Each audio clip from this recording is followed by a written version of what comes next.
श्रीमद्भगवद गीता अथ अष्टादशो अध्याय।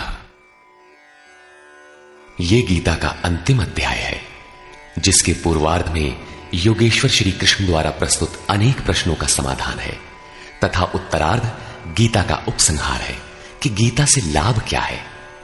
17वें अध्याय में आहार, तप, यज्ञ, दान तथा श्रद्धा का विभाग सहित स्वरूप बताया गया।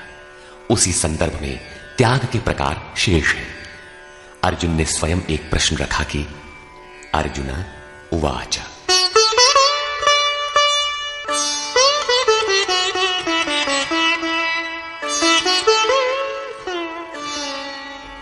सन्न्यासस्य महाबाहो तत्त्वमिच्छामि वेदितुम् त्यागस्य च ऋषिकेश पृथक् केशिनिषूदन।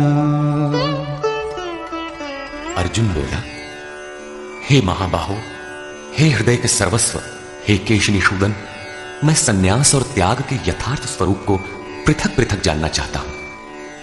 पूर्ण त्याग सन्यास है, जहां संकल्प और संस्कारों का भी समापन है, और इससे पहले साधना की पूर्ति के लिए उत्तरोत्तर आसक्ति का त्याग ही त्याग है।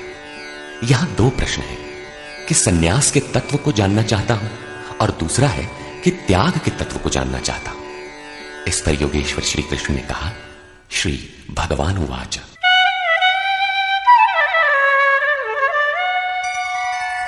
काम्यानां कर्मणां न्यासं सन्न्यासं कवयो विदुः सर्वकर्म फलत्यागं प्राहुस्त्यागं विचक्षणाः।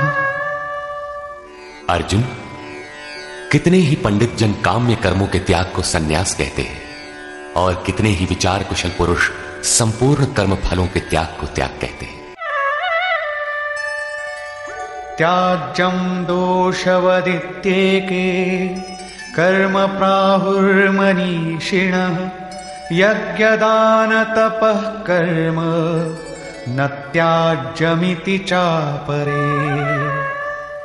कई एक विद्वान ऐसा कहते हैं कि सभी कर्म दोषयुक्त हैं, अतः त्याग देने योग्य हैं, और दूसरे विद्वान ऐसा कहते हैं कि यज्ञ, दान और तप त्यागने योग्य नहीं है। इस प्रकार अनेक मत प्रस्तुत करके योगेश्वर अपना भी निश्चित मत देते हैं।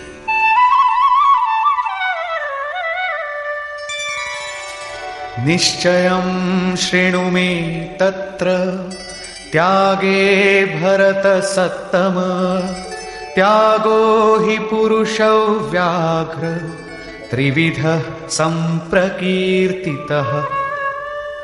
हे अर्जुन, उस त्याग के विषय में तू मेरे निश्चय को सुन। हे पुरुष श्रेष्ठ, वो त्याग 3 प्रकार का कहा गया है। यज्ञदान तपः कर्म न त्याज्यं कार्यमेव तत् यज्ञोदानं तपश्चैव पावनानि मनीषिणाम्। यज्ञ, दान और तप, ये 3 प्रकार के कर्म त्यागने योग्य नहीं हैं। इन्हें तो करना ही चाहिए, क्योंकि यज्ञ, दान और तप तीनों ही पुरुषों को पवित्र करने वाले हैं। श्री कृष्ण ने 4 प्रचलित मतों का उल्लेख किया। पहला, काम्य कर्मों का त्याग, दूसरा, संपूर्ण कर्म फलों का त्याग, तीसरा, दोष युक्त होने के कारण सभी कर्मों का त्याग, और चौथा मत था यज्ञ, दान और तप त्यागने योग्य नहीं है। उनमें से एक मत से अपनी सहमति प्रकट करते हुए कहा कि अर्जुन, मेरा भी यह निश्चित किया हुआ मत है कि यज्ञ, दान और तप रूप क्रिया त्यागने योग्य नहीं है। इससे सिद्ध है कि कृष्ण काल में भी कई मत प्रचलित थे, जिनमें एक यथार्थ था। उस काल में भी कई मत थे, आज भी है। महापुरुष जब दुनिया में आता है तो कई मतांतरों में से कल्याणकारी मत को निकालकर सामने खड़ा कर देता है। प्रत्येक महापुरुष ने यही किया है। श्री कृष्ण ने भी यही किया। उन्होंने कोई नया मार्ग नहीं बताया, बल्कि प्रचलित कई मतों के बीच सत्य को समर्थन देकर उसे स्पष्ट कर दिया।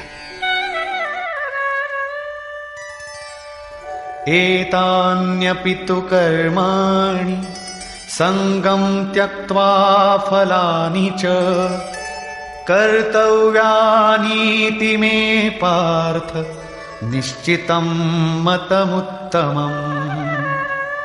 योगेश्वर श्री कृष्ण बल देकर कहते हैं, पार्थ, यज्ञ, दान और तप रूप कर्म आसक्ति और फल को त्याग कर अवश्य करना चाहिए। यह मेरा निश्चय किया हुआ उत्तम मत है। अब अर्जुन के प्रश्न के अनुसार वे त्याग का विश्लेषण करते हैं। नियतस्य तु सन्न्यासः कर्मणो नोपपद्यते मोहात् तस्य परित्यागस्तामसः परिकीर्तितः। हे अर्जुन, नियत कर्म, श्री कृष्ण के शब्दों में नियत कर्म एक ही है, यज्ञ की प्रक्रिया। इस नियत शब्द को 8-10 बार योगेश्वर ने कहा। इस पर बार बार बल दिया कि कहीं साधक भटक कर दूसरा न करने लगे। इस शास्त्र विधि से निर्धारित कर्म का त्याग करना उचित नहीं, मोह से उसका त्याग करना तामस त्याग कहा गया है। सांसारिक विषय वस्तुओं की आसक्ति में फंसकर कार्यम कर्म अर्थात नियत कर्म एक दूसरे के पूरक है, इनका त्याग तामसी है। ऐसा पुरुष अधः गच्छति, कीट पतंग पर्यंत अधम योनियों में जाता है, क्योंकि उसने भजन की प्रवृत्तियों का त्याग कर दिया। अब राजस त्याग के विषय में बताते हैं। दुःखमित्येव यत्कर्म काय क्लेश भयात् त्यजेत् सकृत्वा राजसं त्यागं नैव त्यागफलं लभेत्। कर्म को दुखमय समझकर शारीरिक क्लेश के भय से उसका त्याग करने वाला व्यक्ति राजस त्याग को करके भी त्याग के फल को प्राप्त नहीं होता। जिससे भजन पार न लगे और काय क्लेश भयात्, इस भय से कर्म को त्याग दे कि शरीर को कष्ट होगा, उस मनुष्य का त्याग राजसी है। उसे त्याग का फल परम शांति नहीं प्राप्त होती। तथा कार्यमित्येव यत्कर्म नियतं क्रियते अर्जुन संगं त्यक्त्वा फलं चैव सत्यागः सात्विको मतः। हे अर्जुन, करना कर्तव्य है ऐसा समझकर जो नियतम शास्त्र विधि से निर्धारित किया हुआ कर्म संग दोष और फल को त्याग कर किया जाता है, वही सात्विक त्याग है।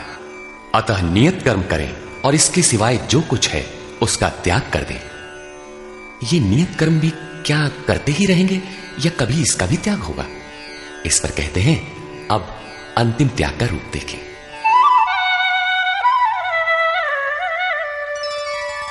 न द्वेष्ट्य कुशलं कर्म कुशलेनानुषज्यते त्यागी सत्त्वसमाविष्टो मेधावी छिन्न संशयः। हे अर्जुन, जो पुरुष अकुशलम कर्म अर्थात अकल्याणकारी कर्म से, शास्त्र नियत कर्म ही कल्याणकारी है, इसके विरोध में जो कुछ है इसी लोक का बंधन है, इसलिए अकल्याणकारी है, ऐसे कर्मों से द्वेष नहीं करता और अकल्याणकारी कर्म में आसक्त नहीं होता। जो करना था वो भी शेष नहीं है, ऐसा सत्व से संयुक्त पुरुष संशय रहित, ज्ञानवान और त्यागी है। उसने सब कुछ त्यागा है, लेकिन प्राप्ति के साथ वो पूर्ण त्याग ही संन्यास है। हो सकता है और कोई सरल रास्ता हो? इस पर कहते हैं, नहीं नहीं देह भृता शक्यम त्यक्तुम कर्माण्यशेषतः यस्तु कर्म फल त्यागी सत्यागीत्यभिधीयते। देहधारी पुरुषों के द्वारा अर्थात केवल शरीर ही नहीं जिसे आप देखते हैं, श्री कृष्ण के अनुसार प्रकृति से उत्पन्न सत रज तम तीनों गुण ही इस जीवात्मा को शरीरों में बांधते हैं। जब तक गुण जीवित है तब तक वो जीवधारी है, किसी न किसी रूप में शरीर परिवर्तित होता रहेगा, देह के कारण जब तक जीवित है। देहधारी पुरुषों के द्वारा संपूर्णता से सब कर्मों का त्याग संभव नहीं है, इसलिए जो पुरुष कर्म के फल का त्यागी है वही त्यागी है, ऐसा कहा जाता है। अतः जब तक शरीर के कारण जीवित हैं तब तक नियत कर्म करें और उनके फल का त्याग करें, बदले में किसी फल की कामना न करें। वैसे सकामी पुरुषों के कर्मों का फल भी होता है। अनिष्टमिष्टं मिश्रं च त्रिविधं कर्मणः फलम् भवत्यत्यागिनां प्रीत्य न तु सन्न्यासिनां क्वचित्। सकामी पुरुषों के कर्मों का अच्छा, बुरा और मिला हुआ ऐसा 3 प्रकार का फल मरने के पश्चात भी होता है। जन्म जन्मांतरों तक मिलता है, किंतु सन्यासी नाम सर्वस्व का न्यास अर्थात अंत करने वाले पूर्ण त्यागी पुरुषों के कर्मों का फल किसी भी काल में नहीं होता। यही शुद्ध सन्यास है। सन्यास चरमोत्कृष्ट अवस्था है। भले बुरे कर्मों का फल तथा पूर्ण न्यास काल में उनके अंत का प्रश्न पूरा हुआ। अब पुरुष के द्वारा शुभ अथवा अशुभ कर्म होने में क्या कारण है, इस पर देखें। पंचैतानि महाबाहो कारणानि निबोध मे सांख्ये कृतान्ते प्रोक्तानि सिद्धये सर्वकर्मणाम्। हे महाबाहो, संपूर्ण कर्मों की सिद्धि के लिए 5 कारण सांख्य सिद्धांत में कहे गए हैं। उन्हें तू मुझसे भली प्रकार जान। अधिष्ठानं तथा कर्ता करणं च पृथग्विधं विविधाश्च पृथक् चेष्टा दैवं चैवात्र पंचमम्। इस विषय में कर्ता अर्थात ये मन, पृथक पृथक करण अर्थात जिनके द्वारा किया जाता है, यदि शुभ पार लगता है तो विवेक, वैराग्य, शम, दम, त्याग, अनवरत चिंतन की प्रवृत्तियां करण होंगी। यदि अशुभ पार लगता है तो काम, क्रोध, राग, द्वेष, लिप्सा इत्यादि करण होंगे। इनके द्वारा प्रेरित होंगे नाना प्रकार की न्यारी न्यारी चेष्टाएं अर्थात अनंत इच्छाएं। आधार अर्थात साधन, जिस इच्छा के साथ साधन मिला वही इच्छा पूरी होने लगती है। और 5वां हेतु है दैव अथवा संस्कार। इसकी पुष्टि करते हैं। शरीर वांग मनोभिर्यत् कर्म प्रारभते नरः न्याय्यं वा विपरीतं वा पंचैते तस्य हेतवः। मनुष्य मन, वाणी अथवा शरीर से शास्त्र के अनुसार अथवा विपरीत जो कुछ कर्म आरंभ करता है, उनके ये 5 ही कारण हैं। परंतु ऐसा होने पर भी तत्रैवं सति कर्तारम् आत्मानं केवलं तु यः पश्यत्यकृत बुद्धित्वान् न स पश्यति दुर्मतिः।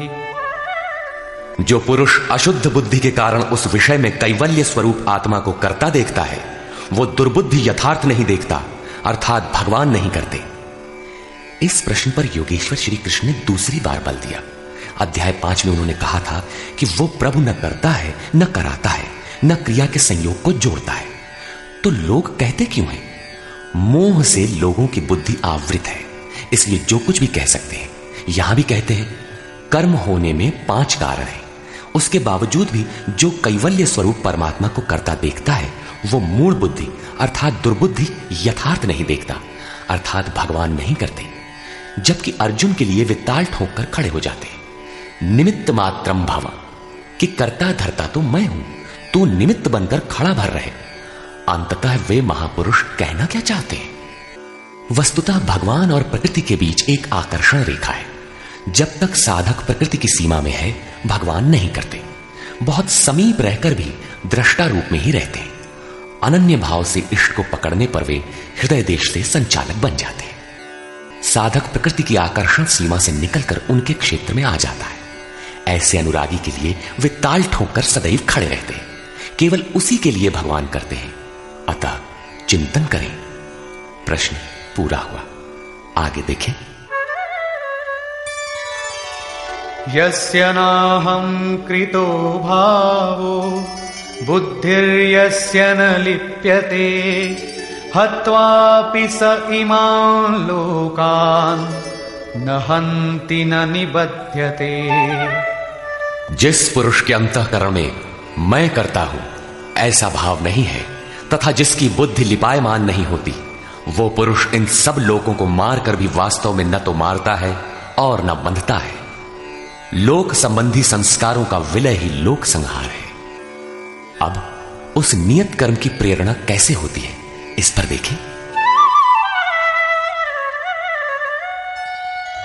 ज्ञानम ज्ञेयम परिज्ञाता त्रिविधा कर्म चोदना करणं कर्म कर्तेति त्रिविधः कर्म संग्रहः। अर्जुन, परिज्ञाता अर्थात पूर्ण ज्ञाता महापुरुषों से ज्ञानम, उसको जानने की विधि से, और ज्ञेय, जानने योग्य वस्तु। श्री कृष्ण ने पीछे कहा मैं ही ज्ञेय, जानने योग्य पदार्थ हूं, से कर्म करने की प्रेरणा मिलती है। पहले तो पूर्ण ज्ञाता कोई महापुरुष हो, उनके द्वारा उस ज्ञान को जानने की विधि प्राप्त हो, लक्ष्य ज्ञेय पर दृष्टि हो, तभी कर्म की प्रेरणा मिलती है। और कर्ता अर्थात मन की लगन, करण अर्थात विवेक, वैराग्य, शम, दम इत्यादि, तथा कर्म की जानकारी से कर्म का संग्रह होता है, कर्म इकट्ठा होने लगता है। पीछे कहा गया था कि प्राप्ति के पश्चात उस पुरुष का कर्म किए जाने से कोई प्रयोजन नहीं होता और न छोड़ने से हानि ही होती है। फिर भी लोक संग्रह अर्थात पीछे वालों के हृदय में कल्याणकारी साधनों के संग्रह के लिए वो कर्म में बरतता है। कर्ता, करण और कर्म के द्वारा इनका संग्रह होता है। ज्ञान, कर्म और कर्ता के भी तीन तीन भेद हैं।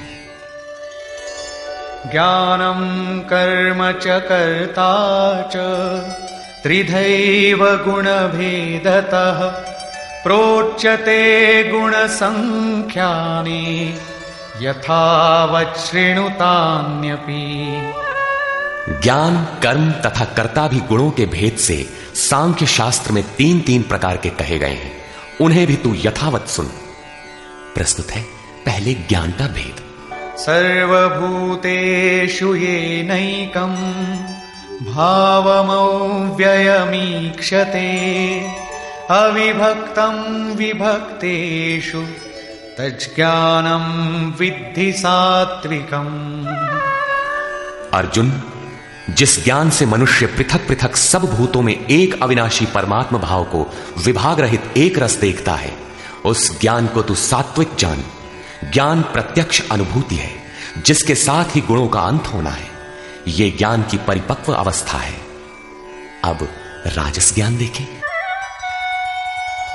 पृथक्त्वेन तु यज्ज्ञानं नाना भावान् पृथक् विधान् वेत्ति सर्वेषु भूतेषु तज्ज्ञानं विद्धि राजसम्। जो ज्ञान संपूर्ण भूतों में भिन्न प्रकार के अनेक भावों को अलग अलग करके जानता है कि ये अच्छा है, ये बुरे हैं, उस ज्ञान को तू राजस जान।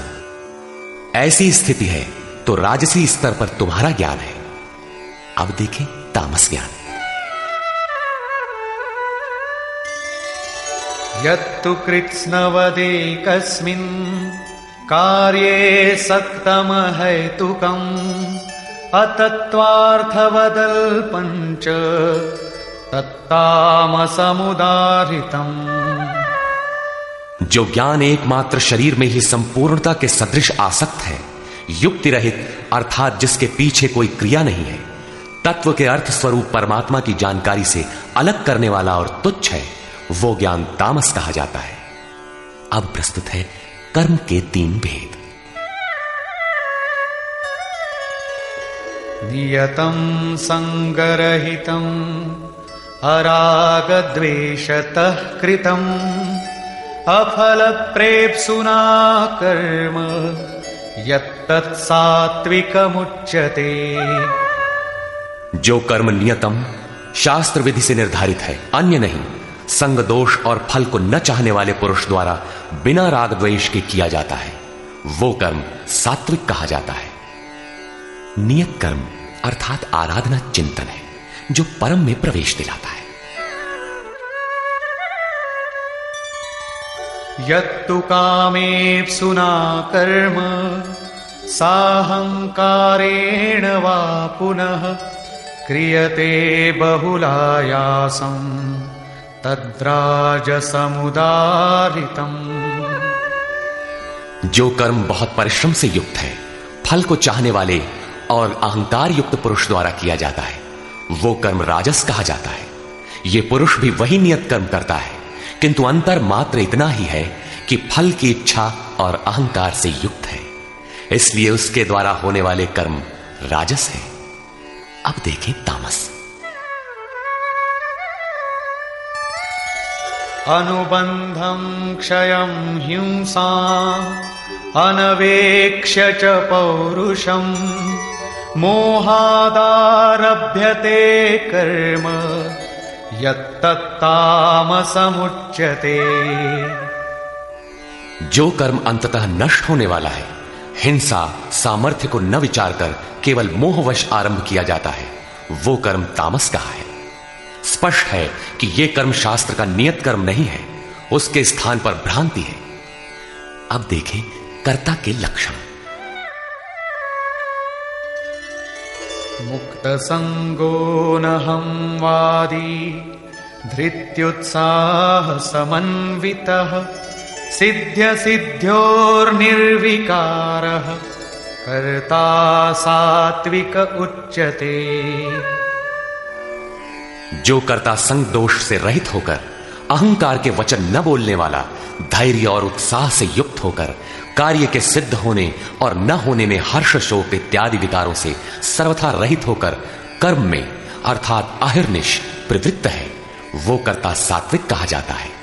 यही उत्तम साधक के लक्षण है। कर्म वही है, नियत कर्म। रागी कर्म फल प्रेप्सुः लुब्धो हिंसात्मको शुचिः हर्ष शोकान्वितः कर्ता राजसः परिकीर्तितः। आसक्ति युक्त कर्मों के फल को चाहने वाला, लोलुप, आत्माओं को कष्ट देने वाला, अपवित्र और हर्ष शोक से जो लिप्त है, वो कर्ता राजस कहा गया है।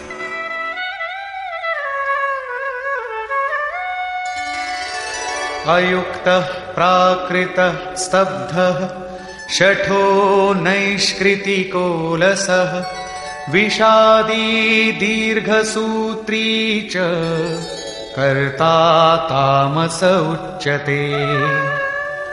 जो चंचल चित्त वाला, असभ्य, घमंडी, धूर्त, दूसरे के कार्यों में बाधा पहुंचाने वाला, शोक करने के स्वभाव वाला, आलसी और दीर्घ सूत्री है कि फिर कर लेंगे, वो कर्ता तामस कहा जाता है।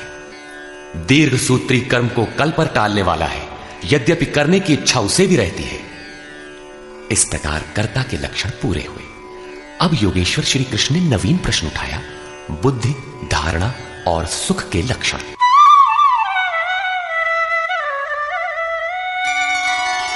बुद्धेर्भेदं धृतेश्चैव गुणतस्त्रिविधं शृणु प्रोच्यमानमशेषेण पृथक्त्वेन धनंजय। धनंजय, बुद्धि और धारणा शक्ति का भी गुणों के कारण 3 प्रकार का भेद संपूर्णता से विभाग पूर्वक मुझसे सुन। प्रवृत्तिं च निवृत्तिं च कार्याकार्ये भयाभये बंधं मोक्षं च या वेत्ति बुद्धि सा पार्थ सात्विकी। पार्थ, प्रवृत्ति और निवृत्ति को, कर्तव्य और अकर्तव्य को, भय और अभय को तथा बंधन और मोक्ष को जो बुद्धि यथार्थ जानती है, वो बुद्धि सात्विकी है। अर्थात परमात्म पथ, आवागमन पथ दोनों की भली प्रकार जानकारी सात्विक बुद्धि है। यथा यया धर्ममधर्मं च कार्यं चाकार्यमेव च अयथावत् प्रजानाति बुद्धिः सा पार्थ राजसी। पार्थ, जिस बुद्धि द्वारा मनुष्य धर्म और अधर्म को तथा कर्तव्य और अकर्तव्य को भी यथावत नहीं जानता, अधूरा जानता है, वो बुद्धि राजसी है। अब तामसी बुद्धि का स्वरूप देखें।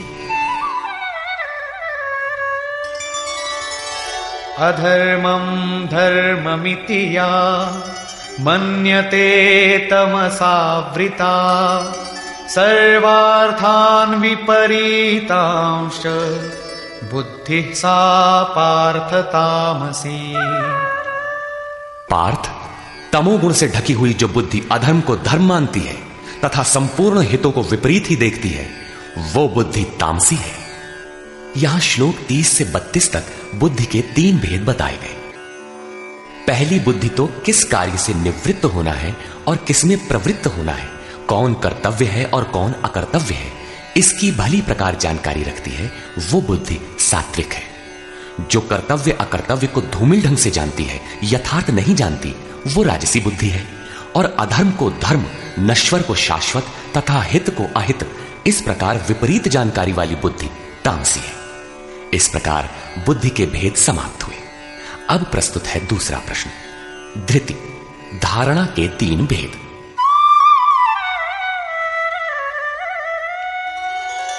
धृत्यायया धारयते मनः प्राणेन्द्रिय क्रिया योगेनाव्यभिचारिण्या धृतिः सा पार्थ सात्विकी। योगेन, यौगिक प्रक्रिया के द्वारा, अव्यभिचारिणी, योग चिंतन के अलावा दूसरे किसी स्फुरण का आना व्यभिचार है। चित्त का बहक जाना व्यभिचार है। अतः ऐसी अव्यभिचारिणी धारणा से मनुष्य मन, प्राण और इंद्रियों की क्रिया को जो धारण करता है, वो धारणा सात्विकी है। अर्थात मन, प्राण और इंद्रियों को इष्ट की दिशा में मोड़ना ही सात्विक धारणा है। तथा यया तु धर्म कामार्थान् धृत्या धारयते अर्जुन प्रसंगेन फलाकांक्षी धृतिः सा पार्थ राजसी। हे पार्थ, फल की इच्छा वाला मनुष्य अति आसक्ति से जिस धारणा के द्वारा केवल धर्म, अर्थ और काम को धारण करता है, अर्थात मोक्ष को नहीं, वो धारणा राजसी है। इस धारणा में भी लक्ष्य वही है, केवल कामना करता है, जो कुछ करता है उसके बदले में चाहता है। अब तामसी धारणा के लक्षण देखें।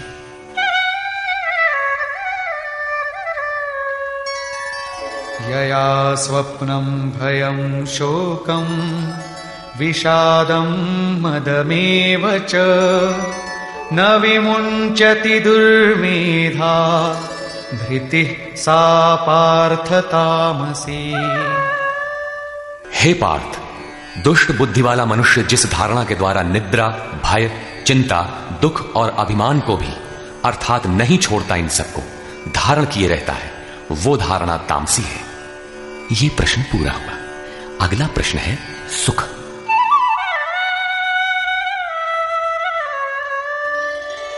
सुखं त्विदानीं त्रिविधं शृणु मे भरतर्षभ अभ्यासाद्रमते यत्र दुःखान्तं च निगच्छति।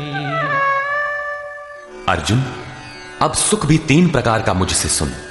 उनमें से जिस सुख में साधक अभ्यास से रमण करता है, अर्थात चित्त को समेटकर इष्ट में रमण करता है, और जो दुखों का अंत करने वाला है, तथा यत्तदग्रे विषमिव परिणामे मृतोपमं तत्सुखं सात्विकं प्रोक्तम् आत्मबुद्धि प्रसादजम्।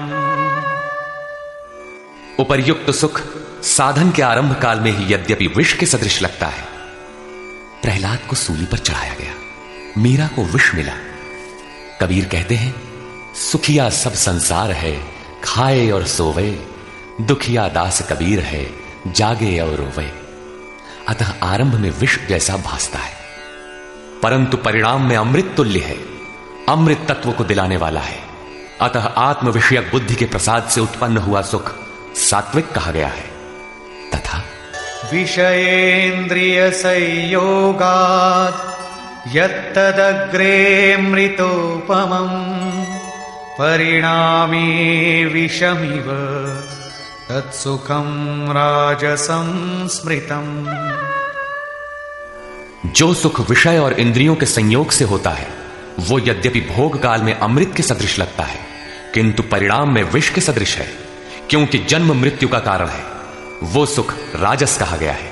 तथा यदग्रे चानुबंधे च सुखं मोहनमात्मनः निद्रालस्य प्रमादोत्थं तत्तामसमुदाहृतम्। जो सुख भोग काल और परिणाम में भी आत्मा को मोह में डालने वाला है, निद्रा या निशा सर्वभूतानाम, जगत की निशा में अचेत रखने वाला है, आलस्य और व्यर्थ की चेष्टाओं से उत्पन्न वो सुख तामस कहा गया है। अब योगेश्वर श्री कृष्ण गुणों की पहुंच बताते हैं। न तदस्ति पृथिव्यां वा दिवि देवेषु वा पुनः सत्वं प्रकृतिजैर्मुक्तं यदेभिः स्यात् त्रिभिर्गुणैः। अर्जुन, पृथ्वी में, स्वर्ग में अथवा देवताओं में ऐसा कोई भी प्राणी नहीं जो प्रकृति से उत्पन्न हुए तीनों गुणों से रहित हो, अर्थात ब्रह्मा से लेकर कीट पतंग यावन मात्र जगत क्षणभंगुर मरने जीने वाला है, तीनों गुणों के अंतर्गत है, अर्थात देवता भी तीनों गुणों का विकार है, नश्वर है। यहां वाय देवताओं को योगेश्वर ने चौथी बार लिया। अध्याय 7, 9, 17 तथा यहां 18वें अध्याय में इन सबका एक ही अर्थ है कि देवता तीनों गुणों के अंतर्गत है। जो इन्हें भजता है नश्वर की पूजा करता है। भागवत में भी श्री ऋषभ देव जी के 9 योगीश्वर पुत्रों का प्रसिद्ध आख्यान है, जिसमें उपदेश देते हुए कहते हैं कि स्त्री पुरुष में प्रेम के लिए शंकर पार्वती की, आरोग्य के लिए अश्विनी कुमारों की, विजय के लिए इंद्र की तथा धन के लिए कुबेर की पूजा करें। इसी तरह विविध कामनाएं बताकर अंत में निर्णय देते हैं कि संपूर्ण कामनाओं की पूर्ति और मोक्ष के लिए तो एकमात्र नारायण की ही पूजा करनी चाहिए। तुलसी मूलहि सींचिए फूलई फलई अघाई। अस्तु सर्वव्यापक प्रभु का स्मरण करें, जिसकी पूर्ति के लिए सद्गुरु की शरण, निष्कपट भाव से प्रश्न और सेवा एकमात्र उपाय है।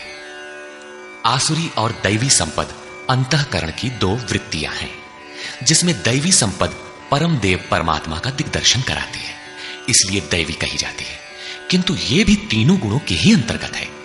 गुण शांत होने के पश्चात इनकी भी शांति हो जाती है। तत्पश्चात उस आत्म तृप्त योगी के लिए कोई भी कर्तव्य शेष नहीं रह जाता। अब प्रस्तुत है पीछे से आरंभ हुआ प्रश्न, वर्ण व्यवस्था। वर्ण जन्म प्रधान है अथवा कर्मों से पाई जाने वाली अंतःकरण की योग्यता का नाम है। इस पर देखें। ब्राह्मण क्षत्रिय विशां शूद्राणां च परन्तप कर्माणि प्रविभक्तानि स्वभाव प्रभवैर्गुणैः। हे परंतप, ब्राह्मण, क्षत्रिय, वैश्य और शूद्रों के कर्म स्वभाव से उत्पन्न गुणों द्वारा विभक्त किए गए हैं। स्वभाव में सात्विक गुण होगा तो आप में निर्मलता होगी, ध्यान समाधि की क्षमता होगी। तामसी गुण होगा तो आलस्य, निद्रा, प्रमाद रहेगा। उसी स्तर से आपसे कर्म भी होगा। जो गुण कार्यरत है वही आपका वर्ण है, स्वरूप है। इस प्रश्न को योगेश्वर श्री कृष्ण ने यहां चौथी बार लिया है। अध्याय 2 में इन 4 वर्णों में से एक क्षत्रिय का नाम लिया कि क्षत्रिय के लिए युद्ध से श्रेयतर कोई मार्ग नहीं है। तीसरे अध्याय में उन्होंने कहा कि दुर्बल गुण वाले के लिए भी उसके स्वभाव से उत्पन्न योग्यता के अनुसार धर्म में प्रवृत्त होना, उसमें मर जाना भी परम कल्याणकारक है। दूसरों की नकल करना भयावह है। अध्याय 4 में बताया कि 4 वर्णों की सृष्टि मैंने की। तो क्या मनुष्यों को 4 जातियों में बांटा? कहते हैं नहीं, गुण कर्म विभागशः। गुणों के योग्यता से कर्म को 4 सोपानों में बांटा। यहां गुण एक पैमाना है, उसके द्वारा माप कर कर्म करने की क्षमता को 4 भागों में बांटा। श्री कृष्ण के शब्दों में कर्म एकमात्र अव्यक्त पुरुष के प्राप्ति की क्रिया है। ईश्वर प्राप्ति का आचरण आराधना है। जिसकी शुरुआत मात्र एक इष्ट में श्रद्धा से है। चिंतन की विधि विशेष है जिसे पीछे बताए हैं। इस यज्ञार्थ कर्म को ही 4 भागों में बांटा। अब कैसे समझें कि हम में कौन से गुण हैं और किस श्रेणी के हैं, इस पर यहां कहते हैं, शमोदमस्तपः शौचम् क्षान्तिरार्जवमेव च ज्ञानं विज्ञानमास्तिक्यम् ब्रह्म कर्म स्वभावजम्। मन का शमन, इंद्रियों का दमन, पूर्ण पवित्रता, मन, वाणी और शरीर को इष्ट के अनुरूप तपाना, क्षमा भाव, मन, इंद्रियों और शरीर की सर्वथा सरलता, आस्तिक बुद्धि अर्थात एक इष्ट में सच्ची आस्था, ज्ञान अर्थात परमात्मा की जानकारी का संचार, विज्ञान अर्थात परमात्मा से मिलने वाले निर्देशों की जागृति एवं उसके अनुसार चलने की क्षमता, ये सब स्वभाव से उत्पन्न हुए ब्राह्मण के कर्म हैं। अर्थात जब स्वभाव में ये योग्यताएं पाई जाएं, कर्म धारावाही होकर स्वभाव में ढल जाए, तो वो ब्राह्मण श्रेणी का करता है। तथा शौर्यं तेजो धृतिर्दाक्षं युद्धे चाप्यपलायनं दानमीश्वर भावश्च क्षात्रं कर्म स्वभावजम्।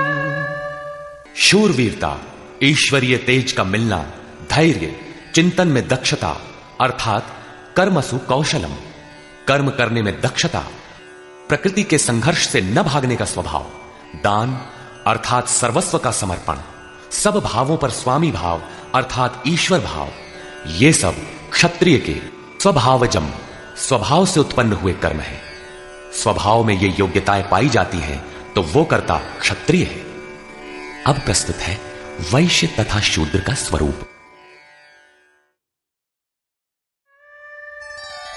कृषि गौरक्ष वाणिज्यं वैश्य कर्म स्वभावजं परिचर्यात्मकं कर्म शूद्रस्यापि स्वभावजम्। कृषि, गोरक्षा और व्यवसाय वैश्य के स्वभावजन्य कर्म है।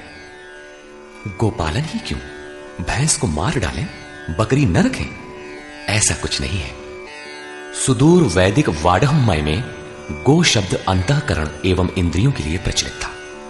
गोरक्षा का अर्थ है इंद्रियों की रक्षा। विवेक, वैराग्य, शम, दम के द्वारा इंद्रियां सुरक्षित होती हैं। काम, क्रोध, लोभ, मोह के द्वारा ये विभक्त हो जाती हैं, क्षीण हो जाती हैं।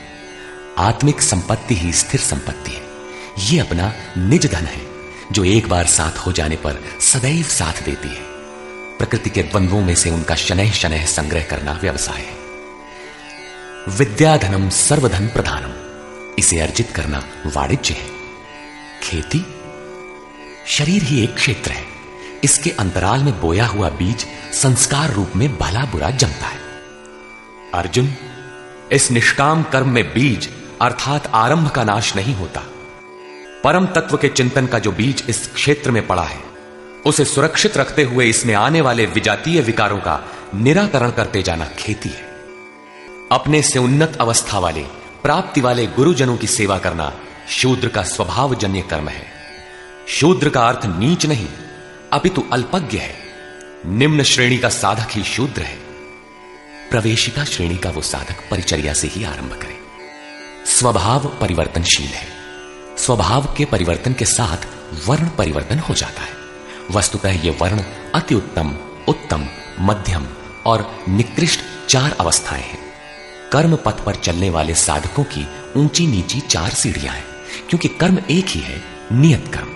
श्री कृष्ण कहते हैं कि परम सिद्धि की प्राप्ति का यही एक रास्ता है कि स्वभाव में जैसी योग्यता है वहीं से लगे। इसको देखें।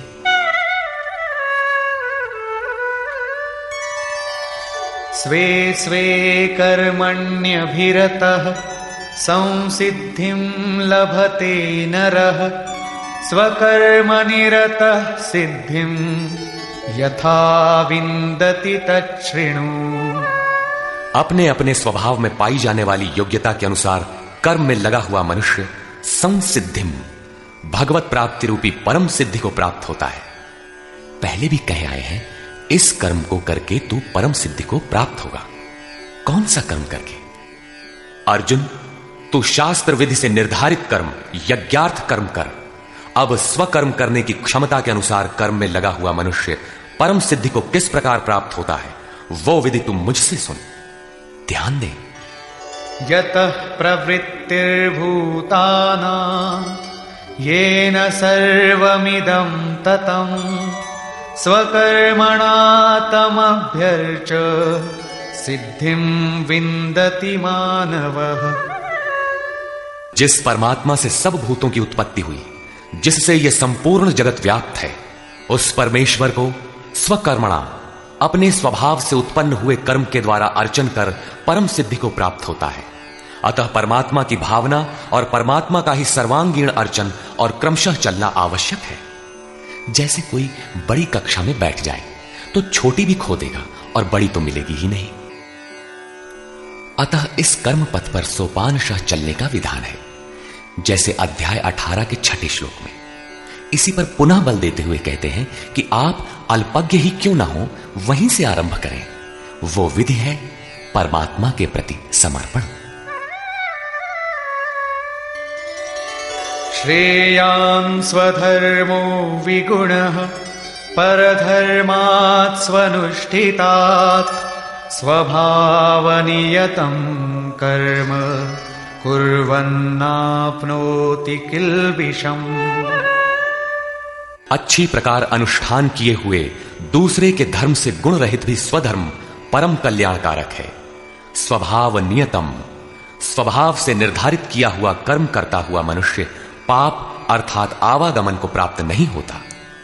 प्रायः साधकों को उच्चाटन होने लगता है कि हम सेवा करते ही रहेंगे, वे तो ध्यानस्थ हैं, अच्छे गुणों के कारण उनका सम्मान है। तुरंत वे नकल करने लगते हैं। श्री कृष्ण के अनुसार नकल या ईर्ष्या से कुछ मिलेगा नहीं। अपने स्वभाव से कर्म करने की क्षमता के अनुसार कर्म करके ही कोई परम सिद्धि पाता है, छोड़कर नहीं। सहजं कर्म कौन्तेय सदोषमपि न त्यजेत् सर्वारम्भा हि दोषेण धूमेनाग्निरिवावृताः।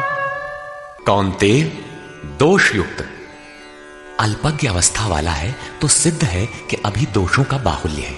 ऐसा दोषयुक्त भी सहजम कर्म, स्वभाव से उत्पन्न सहज कर्म को नहीं त्यागना चाहिए, क्योंकि धुएं से अग्नि के सदृश सभी कर्म किसी न किसी दोष से आवृत्त हैं।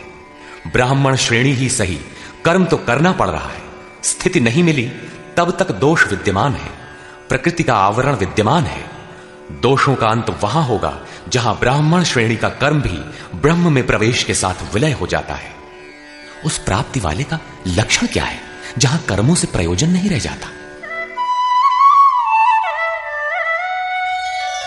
असक्त बुद्धि सर्वत्र जितात्मा विगत स्पृहः नैष्कर्म्य सिद्धिं परमां संन्यासेनाधिगच्छति। सर्वत्र आसक्ति से रहित बुद्धि वाला, स्पृहा से सर्वथा रहित, जीते हुए अंतःकरण वाला पुरुष संन्यासी नाम सर्वस्व के न्यास की अवस्था में परम नैष्कर्म्य की सिद्धि को प्राप्त होता है। यहां संन्यास और परम नैष्कर्म्य सिद्धि पर्याय है। यहां सांख्य योगी वहीं पहुंचता है जहां की निष्काम कर्मयोगी। ये उपलब्धि दोनों मार्गियों के लिए समान है। अब परम नैष्कर्म्य सिद्धि को प्राप्त हुआ पुरुष जैसे ब्रह्म को प्राप्त होता है, उसका संक्षेप में चित्रण करते हैं। सिद्धिं प्राप्तो यथा ब्रह्म तथाप्नोति निबोध मे समासेनैव कौन्तेय निष्ठा ज्ञानस्य या परा। कौन्तेय, जो ज्ञान की परानिष्ठा है, पराकाष्ठा है, उस परम सिद्धि को प्राप्त हुआ पुरुष ब्रह्म को जैसे प्राप्त होता है, उस विधि को तू मुझसे संक्षेप में जान। अगले श्लोक में वही विधि बता रहे हैं, ध्यान दे। बुद्ध्या विशुद्धया युक्तो धृत्यात्मानं नियम्य च शब्दादीन् विषयांस् त्यक्त्वा रागद्वेषौ व्युदस्य च विविक्तसेवी लघ्वाशी यत वाक्कायमानसः ध्यानयोगपरो नित्यं वैराग्यं समुपाश्रितः।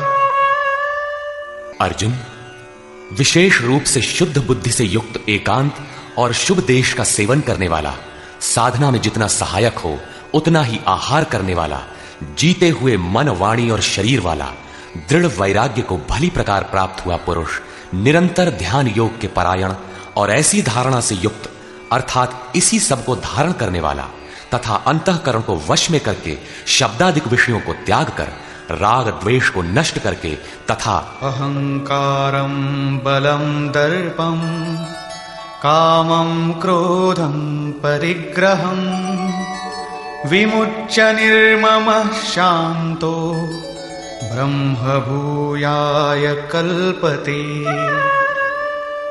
अहंकार, बल, घमंड, काम, क्रोध, बाह्य वस्तुओं और आंतरिक चिंतनों का त्याग कर ममता रहित शांत अंतःकरण हुआ पुरुष पर ब्रह्म के साथ एक ही भाव होने के लिए योग्य होता है। आगे देखें। ब्रह्मभूतः प्रसन्नात्मा न शोचति न कांक्षति समः सर्वेषु भूतेषु मद्भक्तिं लभते पराम। ब्रह्म के साथ एक ही भाव होने की योग्यता वाला वो प्रसन्न चित्त पुरुष न तो किसी वस्तु के लिए शोक करता है और न किसी की आकांक्षा ही करता है। सब भूतों में समभाव हुआ वो भक्ति की पराकाष्ठा पर है।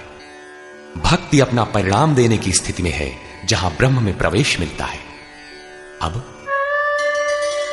भक्त्या मामभिजानाति यावान्यश्चास्मि तत्त्वतः ततो मां तत्त्वतो ज्ञात्वा विशते तदनन्तरम्। उस पराभक्ति के द्वारा वो मुझे तत्व से भली प्रकार जानता है। वो तत्व है क्या? मैं जो और जिस प्रभाव वाला हूं, अजर अमर शाश्वत जिन अलौकिक गुणधर्मों वाला हूं, उसे जानता है और मुझे तत्व से जानकर तत्काल ही मुझ में प्रवेश कर जाता है। प्राप्ति काल में तो भगवान दिखाई पड़ते हैं और प्राप्ति के ठीक बाद तत्क्षण वो अपने ही आत्म स्वरूप को उन ईश्वरीय गुणधर्मों से युक्त पाता है कि आत्मा ही अजर अमर शाश्वत अव्यक्त और सनातन है। अहंकार, बल, दर्प, काम, क्रोध, मद, मोह इत्यादि प्रकृति में गिराने वाले विकार जब सर्वथा शांत हो जाते हैं और विवेक, वैराग्य, शम, दम, एकांत सेवन, ध्यान इत्यादि ब्रह्म में प्रवेश दिलाने वाली योग्यताएं जब पूर्णतया परिपक्व हो जाती हैं, उस समय वो ब्रह्म को जानने योग्य होता है। उस योग्यता का नाम ही पराभक्ति है। इसी योग्यता द्वारा वो तत्व को जानता है। तत्व है क्या? मुझे जानता है। भगवान जो है, जिन विभूतियों से युक्त है, उसे जानता है और मुझे जानकर तत्क्षण मुझ में ही स्थित हो जाता है। अर्थात ब्रह्म, तत्व, ईश्वर, परमात्मा और आत्मा एक दूसरे के पर्याय हैं। एक की जानकारी के साथ ही इन सब की जानकारी हो जाती है। यही परम सिद्धि, परम गति, परम धाम भी है। अतः गीता का दृढ़ निश्चय है कि संन्यास और निष्काम कर्म योग दोनों ही परिस्थितियों में परम नैष्कर्म्य सिद्धि को पाने के लिए नियत कर्म अर्थात चिंतन अनिवार्य है। अब तक तो सन्यासी के लिए भजन चिंतन पर बल दिया और अब समर्पण कहकर उसी वार्ता को निष्काम कर्मयोगी के लिए भी कहते हैं।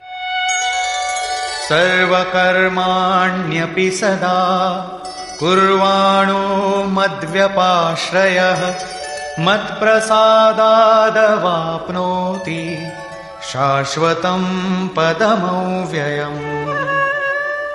मुझ पर विशेष रूप से आश्रित हुआ पुरुष संपूर्ण कर्मों को सदा करता हुआ, लेश मात्र भी त्रुटि न रखकर करता हुआ, मेरे कृपा प्रसाद से शाश्वत अविनाशी परम पद को प्राप्त होता है।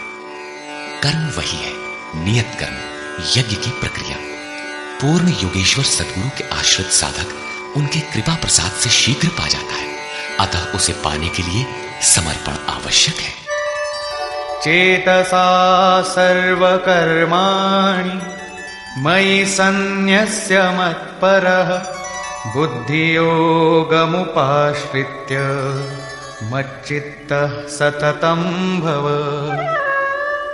अतः अर्जुन, संपूर्ण कर्मों को अर्थात जितना कुछ तुझसे बन पड़ता है मन से मुझे अर्पित करके, अपने भरोसे नहीं बल्कि मुझे समर्पण करके मेरे परायण हुआ बुद्धि योग अर्थात योग की बुद्धि का अवलंबन करके निरंतर मुझ में चित्त को लगा। योग एक ही है जो सर्वथा दुखों का अंत करने वाला और परम तत्व परमात्मा में प्रवेश दिलाने वाला है। उसकी क्रिया भी एक ही है, यज्ञ की प्रक्रिया जो मन तथा इंद्रियों के संयम, श्वास प्रश्वास तथा ध्यान इत्यादि पर निर्भर है, जिसका परिणाम भी एक ही है, यान्ति ब्रह्म सनातनम। इसी पर आगे कहते हैं,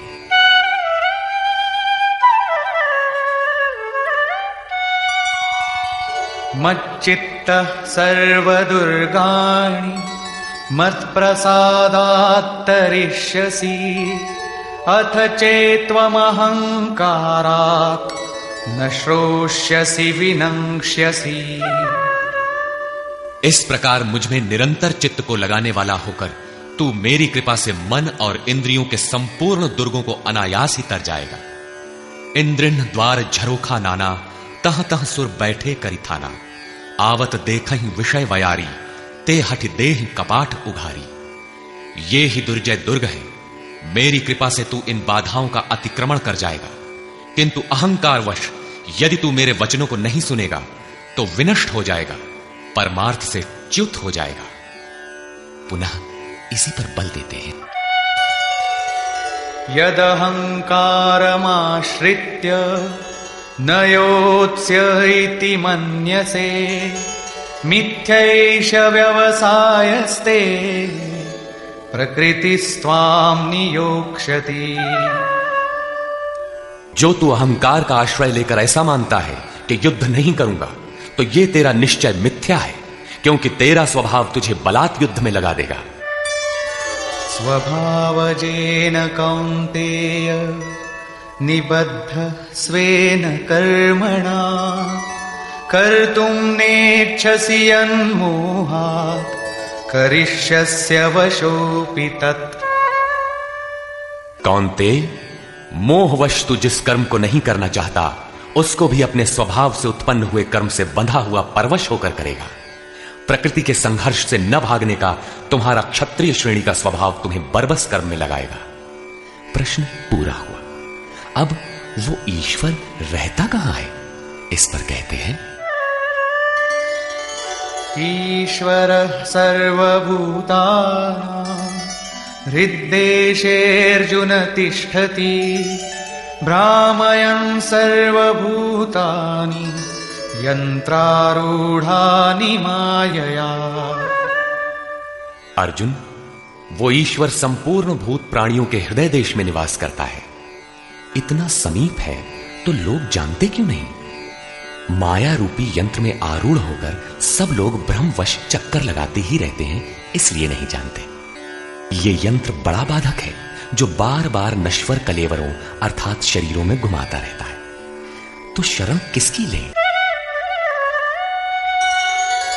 तमेव शरणं गच्छ सर्वभावेन भारत तत्प्रसादात् परां शान्तिं स्थानं प्राप्स्यसि शाश्वतम्। इसलिए हे भारत, संपूर्ण भाव से उस ईश्वर की जो हृदय देश में स्थित है अनन्य शरण को प्राप्त हो। उनके कृपा प्रसाद से तू परम शांति शाश्वत परम धाम को प्राप्त होगा। अतः ध्यान करना है तो हृदय देश में करें। ईश्वर का निवास स्थान हृदय है। भागवत के चतुश्लोकी गीता का सारांश भी यही है कि वैसे तो मैं सर्वत्र हूं, किंतु प्राप्त होता हूं तो हृदय देश में ध्यान करने से ही। इति ते ज्ञानमाख्यातम् गुह्याद् गुह्यतरं मया विमृश्यैतदशेषेण यथेच्छसि तथा कुरु। इस प्रकार बस इतना ही गोपनीय से भी अति गोपनीय ज्ञान मैंने तेरे लिए कहा है। इस विधि से संपूर्ण रूप से विचार कर, फिर तू जैसा चाहता है वैसा कर। सत्य यही है, शोध की स्थली यही है, प्राप्ति की स्थली भी यही है। किंतु हृदय स्थित ईश्वर दिखाई नहीं देता, इस पर उपाय बताते हैं। सर्वगुह्यतमं भूयः शृणु मे परमं वचः। इष्टोऽसि मे दृढमिति ततो वक्ष्यामि ते हितम्। अर्जुन, संपूर्ण गोपनीय से भी अति गोपनीय मेरे रहस्य युक्त वचन को तू फिर भी सुन। कहा है किंतु फिर सुन। साधक के लिए इष्ट सदैव खड़े रहते हैं। क्योंकि तू मेरा अतिशय प्रिय है, इसलिए ये परम हितकारक वचन मैं तेरे लिए फिर भी कहूंगा। वो है क्या? मन्मना भव मद्भक्तो मद्याजी मां नमस्कुरु। मामे वैष्यसि सत्यं ते प्रतिजाने प्रियोऽसि मे।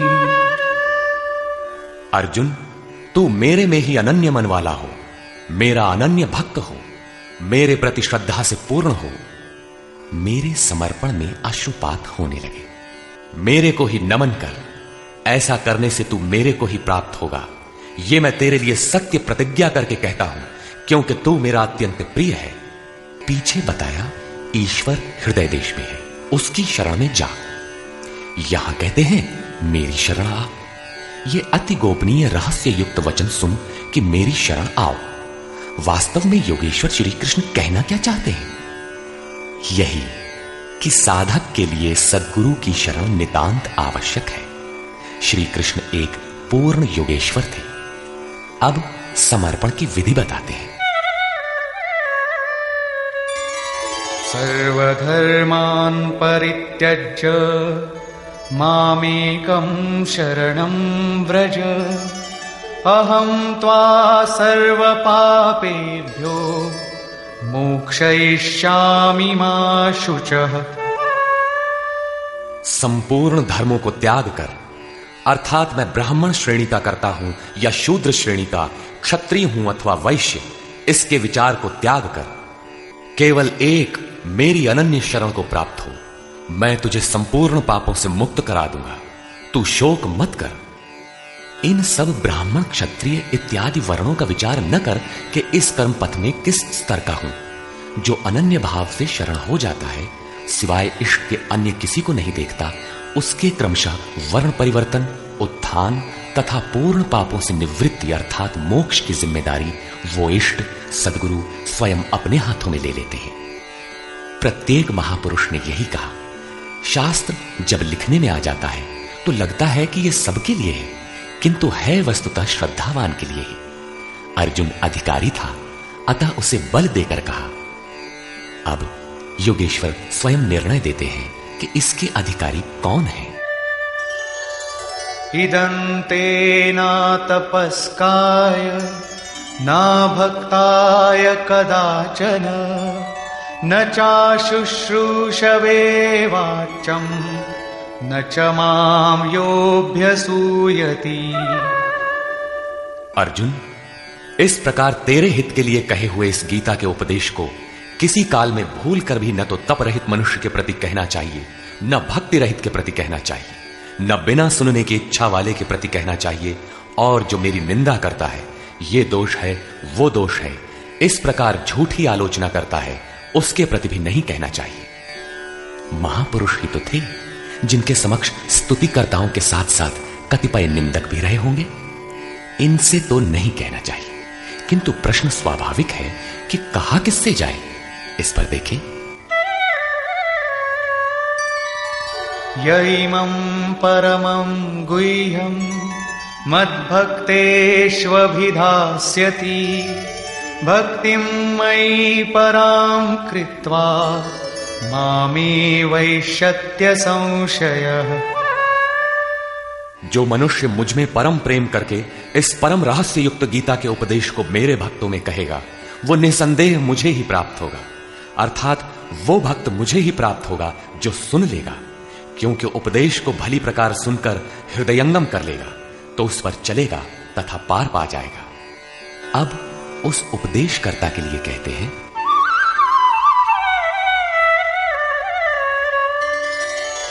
न च तस्मान् मनुष्येषु कश्चिन्मे प्रियकृत्तमः भविता न च मे तस्माद् अन्यः प्रियतरो भुवि।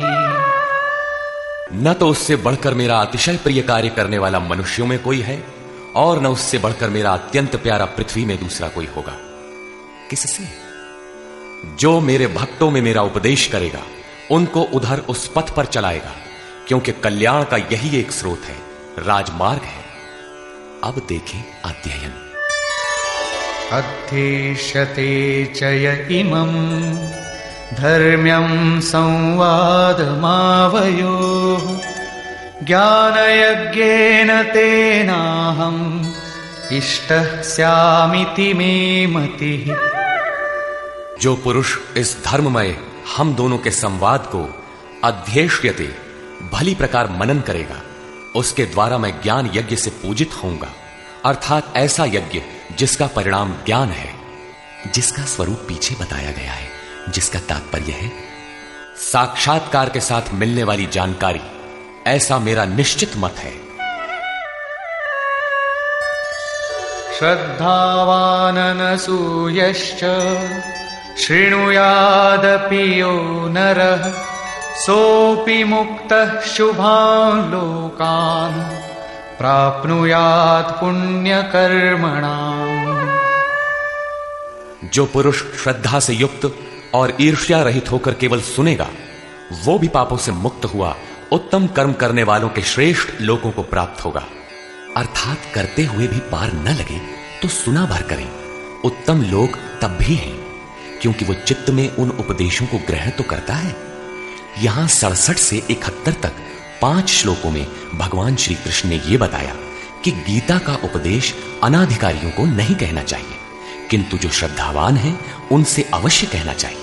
जो सुनेगा वो भक्त मुझे प्राप्त होगा, क्योंकि अति गोपनीय कथा को सुनकर पुरुष चलने लगता है। जो भक्तों में कहेगा, उससे अधिक प्रिय कहने वाला मेरा कोई नहीं है। जो अध्ययन करेगा, उसके द्वारा मैं ज्ञान यज्ञ से पूजित होऊंगा। यज्ञ का परिणाम ही ज्ञान है। जो गीता के अनुसार कर्म करने में असमर्थ है, किंतु श्रद्धा से मात्र सुनेगा, वो भी पुण्य लोगों को प्राप्त होगा।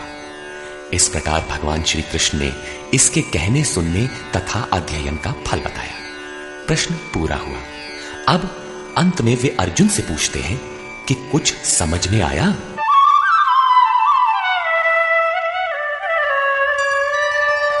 कच्चिदेतच्छ्रितं पार्थ त्वयैकाग्रेण चेतसा कच्चिदज्ञानसम्मोहः प्रनष्टस्ते धनञ्जय।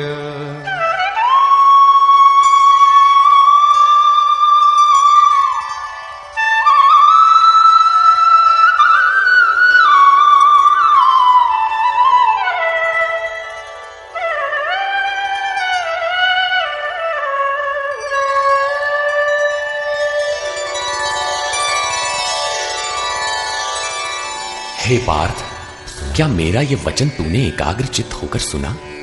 क्या तेरा अज्ञान से उत्पन्न मोह नष्ट हुआ? इस पर अर्जुन बोला, अर्जुना उवाच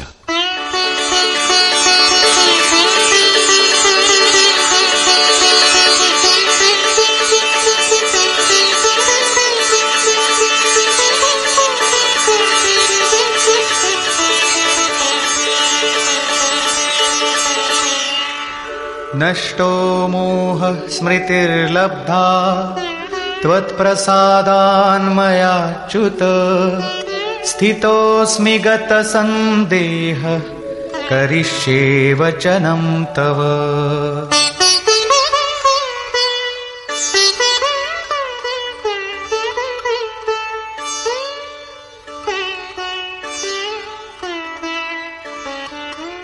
अच्युत अर्थात जो सत्य से कभी च्युत नहीं होते।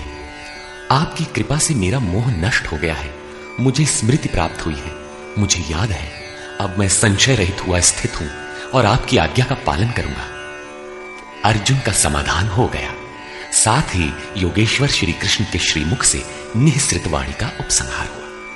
इस पर संजय बोला, 11वें अध्याय में विराट रूप का दर्शन करा लेने पर योगेश्वर श्री कृष्ण ने कहा था कि अर्जुन, अनन्य भक्ति के द्वारा मैं इस प्रकार देखने को, जैसा तूने देखा है, तत्व से जानने तथा प्रवेश करने को सुलभ हूं। अध्याय 11 के 54वें श्लोक में इस प्रकार दर्शन करने वाले साक्षात मेरे स्वरूप को प्राप्त हो जाते हैं। और यहां भी अर्जुन से पूछते हैं कि क्या तुम्हारा मोह नष्ट हुआ? अर्जुन ने कहा कि मेरा मोह नष्ट हो गया, मैं अपनी स्मृति को प्राप्त हो गया हूं, आप जो कहते हैं वही करूंगा। दर्शन के साथ तो अर्जुन को मुक्त हो जाना चाहिए था। वस्तुतः अर्जुन को तो जो होना था हो गया, किंतु शास्त्र भविष्य में आने वाली पीढ़ी के लिए होता है, उसका उपयोग आप सबके लिए है। संजय उवाच।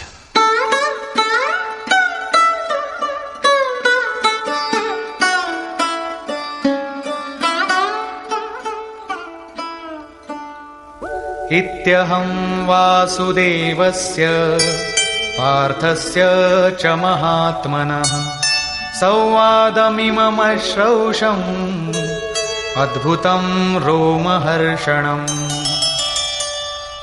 इस प्रकार मैंने वासुदेव और महात्मा अर्जुन, अर्थात अर्जुन एक महात्मा है, योगी है, साधक है, न कि कोई धनुर्धर जो मारने के लिए खड़ा हो। अतः महात्मा अर्जुन के इस विलक्षण और रोमांचकारी संवाद को सुना। आप में सुनने की क्षमता कैसे आई? आगे कहते हैं,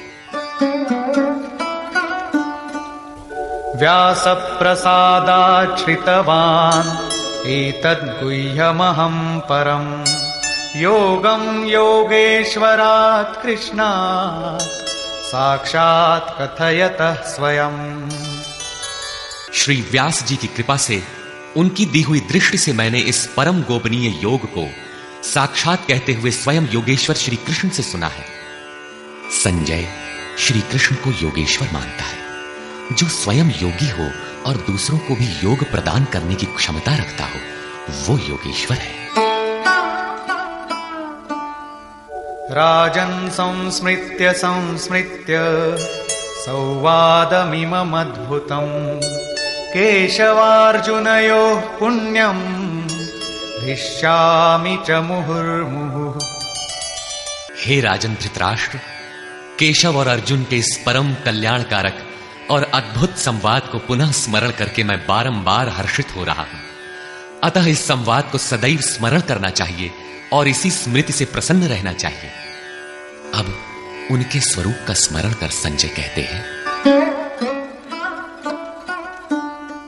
तच्च संस्मृत्य संस्मृत्य रूपमत्यद्भुतं हरेः विस्मयो मे महान् राजन् हृष्यामि च पुनः पुनः।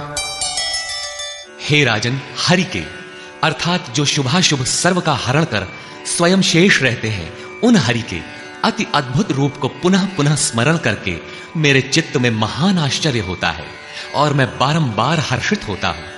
इष्ट का स्वरूप बार बार स्मरण करने की वस्तु है। अंत में संजय निर्णय देते हैं,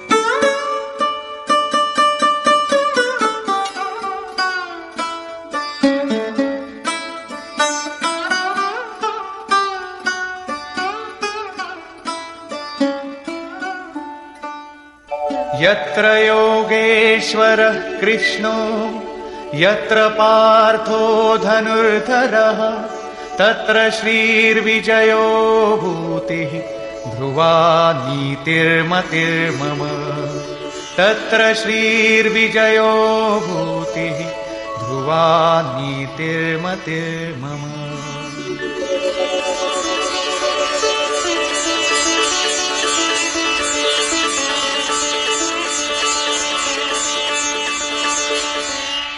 राजन, जहां योगेश्वर श्री कृष्ण और धनुर्धर अर्जुन अर्थात ध्यान ही धनुष है, इंद्रियों की दृढ़ता ही गांडीव है, अर्थात स्थिरता के साथ ध्यान धरने वाला महात्मा अर्जुन है, वहीं पर श्रीय, ऐश्वर्य, विजय, जिसके पीछे हार नहीं है, ईश्वरीय विभूति और चल संसार में अचल रहने वाली नीति है, ऐसा मेरा मत है। आज तो धनुर्धर अर्जुन है नहीं, ये नीति, विजय, विभूति तो अर्जुन तक सीमित रह गई। तत्सामयिक थी यह तो द्वापर में ही समाप्त हो गई। लेकिन ऐसी बात नहीं है। योगेश्वर श्री कृष्ण ने बताया कि मैं सबके हृदय देश में निवास करता हूं। आपके हृदय में भी वे हैं। अनुराग ही अर्जुन है। अनुराग आपके अंतःकरण की इष्टोन्मुख लगन का नाम है। यदि ऐसा अनुराग आप में है तो सदैव वास्तविक विजय है और अचल स्थिति दिलाने वाली नीति भी सदैव रहेगी, न कि कभी थी। जब तक प्राणी रहेंगे, परमात्मा का निवास उनके हृदय देश में रहेगा। विकल आत्मा उसे पाने का इच्छुक होगा और उनमें से जिसके भी हृदय में उसे पाने का अनुराग उमड़ेगा, वही अर्जुन की श्रेणी वाला होगा, क्योंकि अनुराग ही अर्जुन है। अतः मानव मात्र इसका प्रत्याशी बन सकता है। निष्कर्ष, यह गीता का समापन अध्याय है। आरंभ में ही अर्जुन का प्रश्न है, प्रभु, मैं त्याग और सन्यास के भेद और स्वरूप को जानना चाहता हूं। योगेश्वर श्री कृष्ण ने इस पर प्रचलित 4 मतों की चर्चा की। इनमें एक सही भी था। इससे मिलता जुलता ही निर्णय योगेश्वर श्री कृष्ण ने दिया कि यज्ञ, दान और तप किसी काल में त्यागने योग्य नहीं है। ये मनीषियों को भी पवित्र करने वाले हैं। इन तीनों को रखते हुए इनके विरोधी विकारों का त्याग करना ही वास्तविक त्याग है। यह सात्विक त्याग है। फल की इच्छा के साथ त्याग राजस है। मोहवश नियत कर्म का ही त्याग करना तामस त्याग है। और सन्यास त्याग की ही चरमोत्कृष्ट अवस्था है। नियत कर्म और ध्यान जनित सुख सात्विक है। इंद्रियों और विषयों का भोग राजस है और तृप्तिदायक अन्न की उत्पत्ति से रहित दुखद सुख तामस है। मनुष्य मात्र के द्वारा शास्त्र के अनुकूल अथवा प्रतिकूल कार्य होने में 5 कारण हैं। कर्ता अर्थात मन, पृथक पृथक करण अर्थात जिनके द्वारा किया जाता है। शुभ पार लगता है तो विवेक, वैराग्य, शम, दम करण है।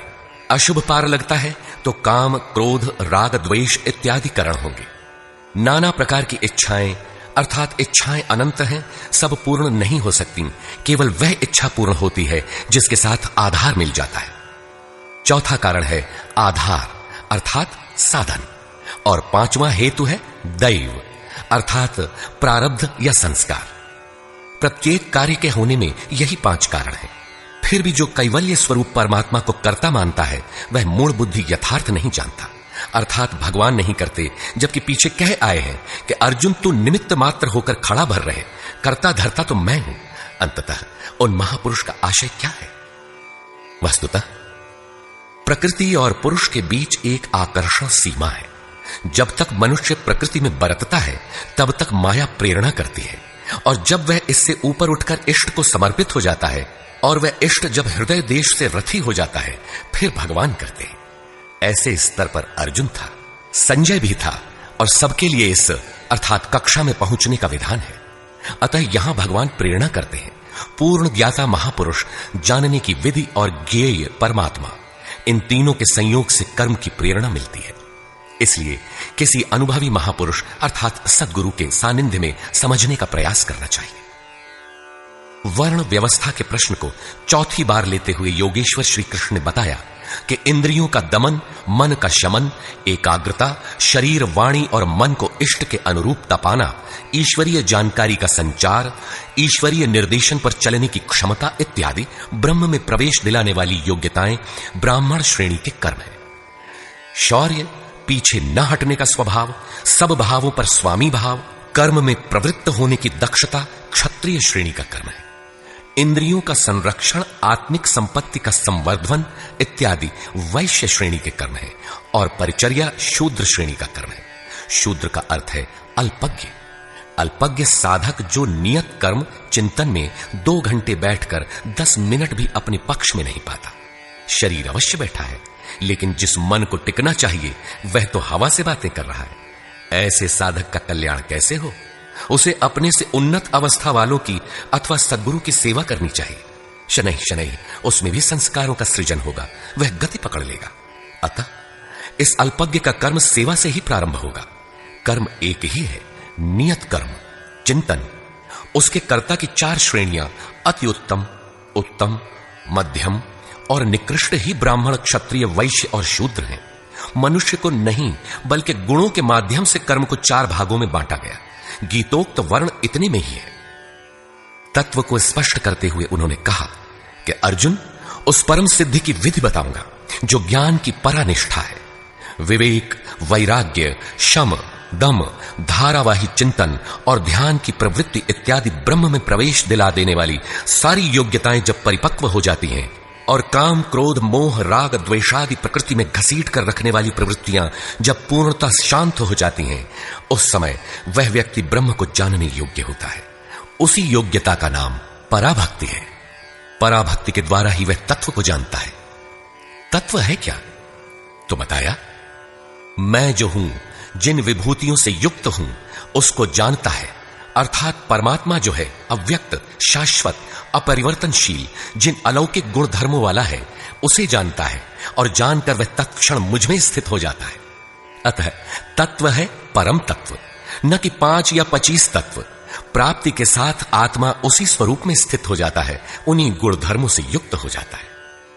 ईश्वर का निवास बताते हुए योगेश्वर श्री कृष्ण ने कहा, अर्जुन, वह ईश्वर संपूर्ण भूतों के हृदय देश में निवास करता है, किंतु माया रूपी यंत्र में आरूढ़ होकर लोग भटक रहे हैं, इसलिए नहीं जानते। अतः अर्जुन, तू हृदय में स्थित उस ईश्वर की शरण जा। इससे भी गोपनीय एक रहस्य और है कि संपूर्ण धर्मों की चिंता छोड़कर तू मेरी शरण में आ, तू मुझे प्राप्त होगा। यह रहस्य अनाधिकारी से नहीं कहना चाहिए, जो भक्त नहीं है उससे नहीं कहना चाहिए, लेकिन जो भक्त है उससे अवश्य कहना चाहिए। उससे दुराव रखें तो उसका कल्याण कैसे होगा? अंत में योगेश्वर श्री कृष्ण ने पूछा, अर्जुन, मैंने जो कुछ कहा उसे तूने भली प्रकार सुना, समझा? तुम्हारा मोह नष्ट हुआ कि नहीं? अर्जुन ने कहा, भगवान, मेरा मोह नष्ट हो गया है। मैं अपनी स्मृति को प्राप्त हो गया हूं। आप जो कुछ कहते हैं वही सत्य है और अब मैं वही करूंगा। संजय, जिसने इन दोनों के संवाद को भली प्रकार सुना है, अपना निर्णय देता है कि श्री कृष्ण महायोगेश्वर और अर्जुन एक महात्मा है।